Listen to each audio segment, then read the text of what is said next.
अस्सलाम वालेकुम स्टूडेंट्स। आज का जो हमारा टॉपिक है चैप्टर नंबर 3 का, this one is a graphical explanation of the Charles law.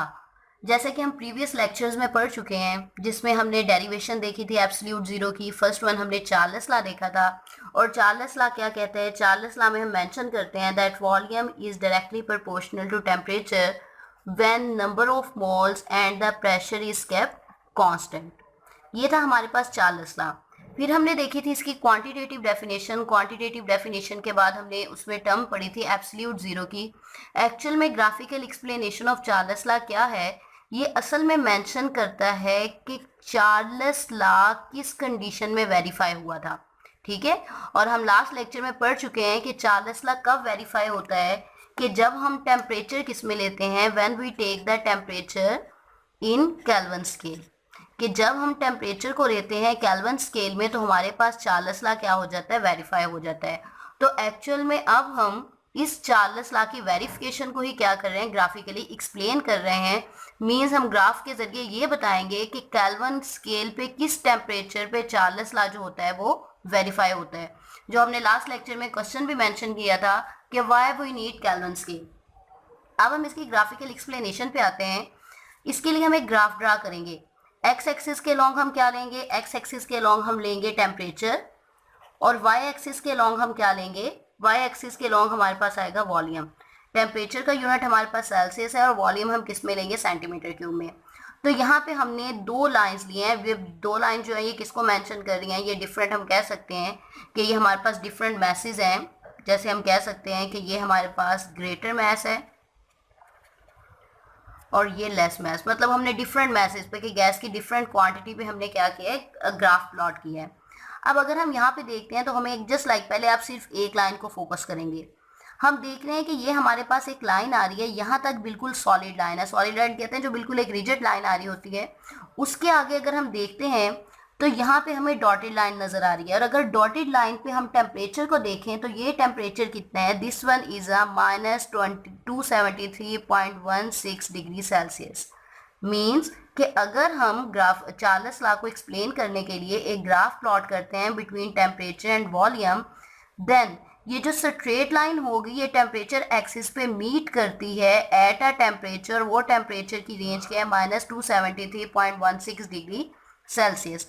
और ये वो टेम्परेचर होता है, अगर आप यहाँ पे गौर करें तो ये वो टेम्परेचर है जिसपे वॉल्यूम जो है वो गैस का क्या हो चुका है? जीरो हो चुका है। अब यहाँ पे साथ ही पहले मैं डिफाइन कर दूं, जैसे लास्ट लेक्चर में हमने पढ़ा था कि इस टेम्परेचर को हम एब्सोल्यूट जीरो भी कहते हैं। और एब्सोल्यूट जीरो टेम्परेचर की वैल्यू क्या होती है? 273.16 डिग्री सेल्सियस। मीन्स हमने वहाँ पे मेंशन किया था कि ये जो टेम्परेचर होता है it is a hypothetical temperature. Proper define हमने पढ़ी थी कि ये एक फर्जी टेम्परेचर है और ये वो टेम्परेचर है eight which volume of gas, कि चाहे हम कोई भी गैस ले रहे हैं उसका वॉल्यूम क्या हो जाएगा? Volume become zero. तो मीन्स अगर हम यहाँ पे देखते हैं तो ये हमारे पास वो टेम्परेचर आ रहा है -273.16 डिग्री सेल्सियस, जिसपे हमें वॉल्यूम की वैल्यू किसके इक्वल आ रही है? जीरो के इक्वल आ रही है। अब अगला क्वेश्चन ये है कि क्या किसी भी गैस का जीरो वॉल्यूम पॉसिबल है? एक्चुअली में ये कभी भी पॉसिबल नहीं है, क्योंकि चाहे कोई भी गैस, जैसे जस्ट सपोज मैं यहाँ पे आपको ड्रा करके बताऊं कि अगर आप फर्ज कर लें कि ये आपके पास एक वेसल है, ठीक है, इसमें हमारे पास गैस के मॉलिक्यूल हैं। अगर चाहे किसी गैस की कम भी क्वांटिटी हो, ये हमारे पास मैक्सिमम वॉल्यूम है। अब जस्ट सपोज कर लें कि ये एक और वेसल है जिसमें गैस की इतनी लेस क्वांटिटी है, तो चाहे लेस क्वांटिटी हो वॉल्यूम कभी भी जीरो के इक्वल नहीं आएगा। जितनी मर्जी कम क्वांटिटी हो, कहीं ना कहीं वॉल्यूम कुछ ना कुछ एग्जिस्ट करेगा। तो it's mean zero volume is not possible. तो हमने यहाँ पे मेंशन किया कि ये जो स्ट्रेट लाइन होती है, अगर इस स्ट्रेट लाइन को हम एक्सट्रापोलेट करते हैं, एक्सट्रापोलेट करने का मतलब है कि अगर गैस की है, गैस की स्ट्रेट लाइन यहाँ तक आके यहाँ पे आके गैस की लाइन खत्म हो जाती है, ठीक है। और अगर हमने इसे टेम्परेचर एक्सिस पे मीट करना होता है तो हम इसको एक्सट्रापोलेट करते हैं। एक्सट्रापोलेट करने का क्या मतलब है कि हम स्केल रख के इसको डॉटेड लाइन से ड्रा करते हैं, और जब डॉटेड लाइन से ड्रा करते हैं तो ये किस रेंज पे आके एंड करती है? -273.16 डिग्री सेल्सियस। तो अब अगर हम इसको प्रूव करें कि ये टेम्परेचर क्या है, तो हम कह सकते हैं कि किसी भी गैस के लिए ये लोएस्ट पॉसिबल टेम्परेचर है, कि मतलब कम से कम टेम्परेचर है। अगर हम मेंशन कर रहे हैं कि ये किसी भी गैस के लिए फॉर गैस कि ये किसी भी गैस के लिए क्या है, लोएस्ट टेम्परेचर है।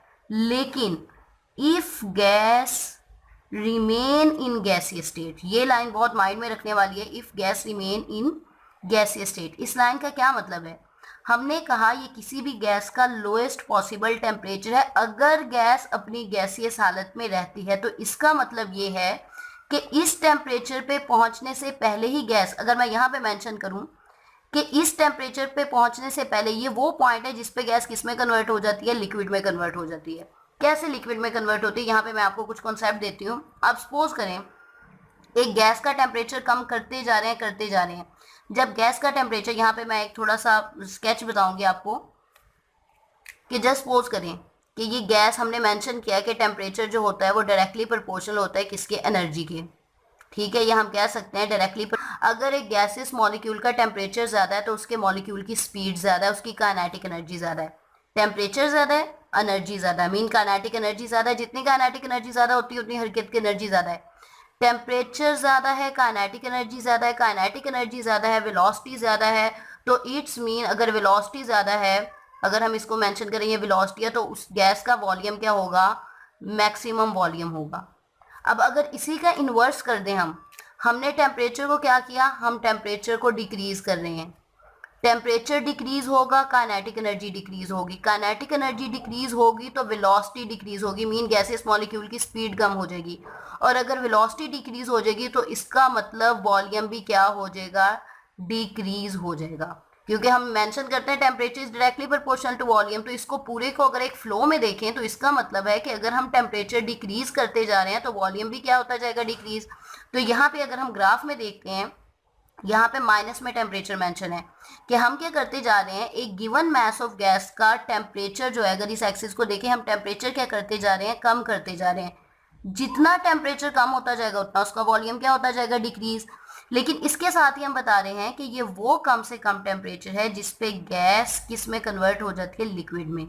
और ये टेम्परेचर तब अटेन करना पॉसिबल है अगर जस्ट सपोज कोई गैस, वैसे ऐसा कभी भी पॉसिबल नहीं होता कि कोई गैस इस टेम्परेचर में पहुंचने तक अगर वो अपनी गैसियस हालत में रह जाती है तब हम कह सकते हैं कि ये किसी गैस का टेम्परेचर है। अदरवाइज जितनी भी गैसेस होती हैं वो इस टेम्परेचर पे पहुंचने से पहले ही किस में कन्वर्ट हो जाती हैं, लिक्विड में कन्वर्ट होती हैं। इसलिए हम कह सकते हैं this temperature can never be achieved. ठीक है, कि ये temperature can never be achieved for gases. और क्यों अचीव नहीं किया जा सकता, क्योंकि जो गैस होती हैं, gas remain in gaseous state, तो इट्स मीन कि इस टेम्परेचर से पहुंचने से पहले ही गैस किस में कन्वर्ट हो जाती है, gas is converted into liquid state. क्योंकि जितना टेम्परेचर कम होता जाता है, मॉलिक्यूल्स की एनर्जी कम होती जाती है, वो स्लो डाउन होते जाते हैं। और जितने स्लो डाउन होते जाते हैं वो इकट्ठे होते जाते हैं, और जब वो इकट्ठे होते जाएंगे तो उनमें अट्रैक्शन डेवलप होगी, और जितनी ज़्यादा अट्रैक्शन होगी वो कंडेंस होकर जुड़ के किस में कन्वर्ट हो जाएंगे, लिक्विड मॉलिक्यूल्स में कन्वर्ट हो जाएंगे। अब ये हमारे पास हुई ग्राफिकल एक्सप्लेनेशन कंप्लीट, जिसमें हमने शॉर्टली सिर्फ यही बताया कि टेम्परेचर एक्सिस लेंगे, वॉल्यूम लेंगे, ग्राफ प्लॉट करेंगे। ग्राफ हमें ये बताएगा कि अगर हम स्ट्रेट लाइन को एक्सट्रापोलेट करें तो हमारे पास ये टेम्परेचर अटेन होता है, ये लोएस्ट पॉसिबल टेम्परेचर है अगर गैस अपनी गैसियस स्टेट में रहती है। और इस लाइन के कहने का क्या मतलब है, क्योंकि गैस इस टेम्परेचर पे आने से पहले ही किस में कन्वर्ट हो जाती है, लिक्विड स्टेट में कन्वर्ट होती है। That's why we can say that this temperature can never be achieve for real gases, कि ये रियल गैसेस के लिए, जो कि तमाम गैसेस एग्जिस्ट करती हैं, उनके लिए अटेनेबल नहीं है। इसके साथ ही मैंने यहाँ पे मेंशन कर दिया था कि एब्सोल्यूट जीरो क्या होता है। ये हमारे पास हाइपोथेटिकल टेम्परेचर है eight which volume of the gas become zero, और वही बात आ गई, this can never be achieved. और ये टेम्परेचर वो है जो कि कभी भी अटेनेबल नहीं होता।